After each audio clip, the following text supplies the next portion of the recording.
আমি হ্যাকিং করে পাশাপাশি কোভিড প্রতারণা সহ বিভিন্ন ব্যাংকের মাধ্যমে ট্রাস্ট ব্যাংক, ইসলামী ব্যাংক সহ বিভিন্ন অনলাইন প্রতারণার সাথে জড়িত। আমার বাসা লালপুর, মোমিনপুর।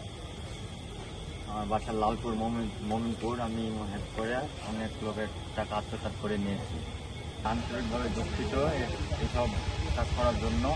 আমরা জীবনে কোনোদিন এরকম কাজ করবো না। দুঃখিত, এরকম প্রতারণার জন্য আমি আর কোনোদিন এই কাজ করবো না। আমার নাম মুশফিকুর রহিম পান্ত। আমার বাসা হচ্ছে লালপুর মোমিনপুর। আমি হচ্ছে ইমো হ্যাকিংয়ে যুক্ত। ইমো বিভিন্ন ধরনের প্রবাসীদের ইমো হ্যাক করে অর্থ আত্মসাৎ করি। আমি এ পর্যন্ত অনেকেই ইমো আত্মসাৎ করেছি। হার্ডওয়্যার প্রিন্সিপাল লোক। আমার বাসা মোমিনপুর। আমি ইমো হ্যাকিংয়ের পাশাপাশি বিভিন্ন ব্যাংকের ভুয়া রিসিভ করে আমি প্রতারণা করে অনেক অর্থ আত্মসাৎ করেছি। বাসিন্দা আমি লালপুর সহ দেশের বিভিন্ন মানুষের থেকে অর্থ আত্মসাৎ করি। এই প্রতারণার মাধ্যমে ইসলামী bank, trust bank, Pubali bank সহ বিভিন্ন ব্যাংকের অর্থ হাতিয়ে নিয়েছি। আমি ইমো হ্যাকের সাথে অনেকদিন ধরে জড়িত আছি। ইমো হ্যাক করে আমি মানুষের